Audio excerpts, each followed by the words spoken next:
काँग्रेसला सोडचिठ्ठी देत अशोक चव्हाणांनी भाजपात प्रवेश केला। मात्र नांदेड लोकसभेचं यंदाचं चित्र काय, समीकरण आणि आकडेवारी काय सांगते पाहूया। अशोक चव्हाणांच्या फुटीनंतर नांदेड लोकसभेत काय होणार याकडे सर्वांचं लक्ष लागलंय।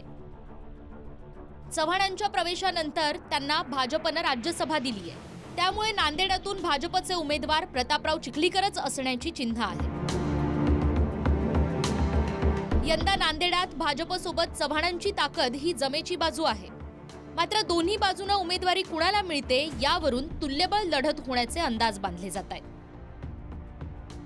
भाजपकडून प्रतापराव चिखलीकर, मिनल खतगावकर, राम पाटील रातोळीकर या तिघांची नावं चर्चेत आहेत। काँग्रेसकडून नायगावचे माजी आमदार वसंतराव चव्हाण, आशा शिंदे आणि माजी खासदार व्यंकटेश काब्दे यांचं नाव चर्चेत आहे। वंचित आघाडी आणि महाविकास आघाडीचा समेट झाल्यास नांदेडच्या जागेवर वंचितही दावा सांगू शकते, त्यामुळे महाविकास आघाडीचा उमेदवार कोण असणार यावरही पुढचे आढाके बांधता येणार आहेत। चव्हाणांचा प्रवेश ही भाजपची जमेची बाजू आहे। मात्र चिखलीकर चव्हाणांमधलं वैमनस्य ही चिंतेची गोष्ट। नांदेडमधील चव्हाणांचे सहकारी त्यांच्यासोबत राहतील, मात्र मुस्लिम मतदार चव्हाणांपासून दूर जाण्याचीही चिन्ह आहे। परवाच चव्हाणांच्या भाजप प्रवेशानंतरच्या अभिनंदनाचे बॅनर नांदेडमध्ये लागले, मात्र त्यातून भाजपचे खासदार चिखलीकरांचा फोटो गायब होता। नंतर चव्हाण हे वैयक्तिक कारणांसाठी भाजपमध्ये आल्याचं विधान चिखलीकरांनी केलं। गेली नांदेड लोकसभा भाजपच्या प्रतापराव चिखलीकर विरुद्ध काँग्रेसचे अशोक चव्हाण यांच्यामध्ये झाली। चिखलीकरांना 4,86,806 तर चव्हाणांना 4,86,658 मतं पडली। चिखलीकरांचा अवघ्या 40,148 मतांनी विजय झाला। मात्र भाजपच्या चिखलीकरांच्या विजयात वंचितच्या यशपाल भिंगेंच्या मतांचा वाटा राहिला। नांदेडात वंचितला 1,66,196 मतं मिळाली। नांदेड लोकसभेत येणाऱ्या विधानसभांमध्ये कुणाला किती मतं होती ते पाहूयात। भोकरमध्ये अशोक चव्हाणांना 85,005 मतं होती, तर भाजपच्या चिखलीकरांना 80,219 मतं होती।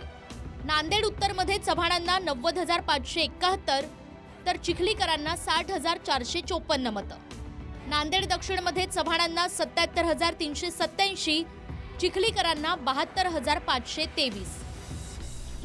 नायगावात चव्हाणांना 71,434 तर चिखलीकरांना 92,075 मतं होती। देगलूरमध्ये चव्हाणांना 63,902 तर चिखलीकरांना 87,211 मतं होती। मुखेडमध्ये चव्हाणांना 53,839 तर चिखलीकरांना 89,666 मतं होती। भोकर, नांदेड उत्तर आणि नांदेड दक्षिणमध्ये काँग्रेसच्या चव्हाणांना लीड होतं, तर नायगाव, देगलूर आणि मुखेडमध्ये भाजपचे चिखलीकर पुढे राहिले। मात्र चव्हाण जितक्यांनी पिछाडीवर पडले तितकीच किंबहुना जास्त मतं वंचितनं खेचली। उदाहरणार्थ नायगावात भाजपच्या चिखलीकरांना 20,641 मतांचं लीड होतं। इथे वंचितला 27,222 मतं मिळाली। देगलूरमध्ये भाजपला 23,309 मतांची आघाडी मिळाली। इथे वंचितनं 26,339 मतं खेचली। 2019च्या लोकसभेला वंचित एमआयएमची आघाडी होती, त्यामुळे वंचितला मुस्लिम मतांचीही साथ मिळाल्यानं मतांचं विभाजन मोठ्या प्रमाणावर झालं। नांदेड लोकसभेत भोकर, नांदेड उत्तर, नांदेड दक्षिण, नायगाव, देगलूर आणि मुखेड हे 6 विधानसभा मतदारसंघ येतात।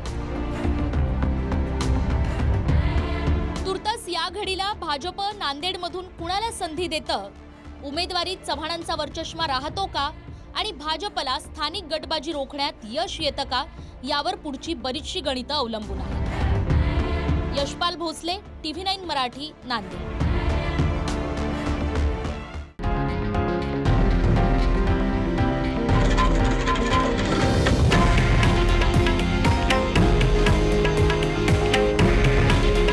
हे आहे देशातील नंबर 1 न्यूज नेटवर्क आणि आपण पाहत आहात TV9 मराठी।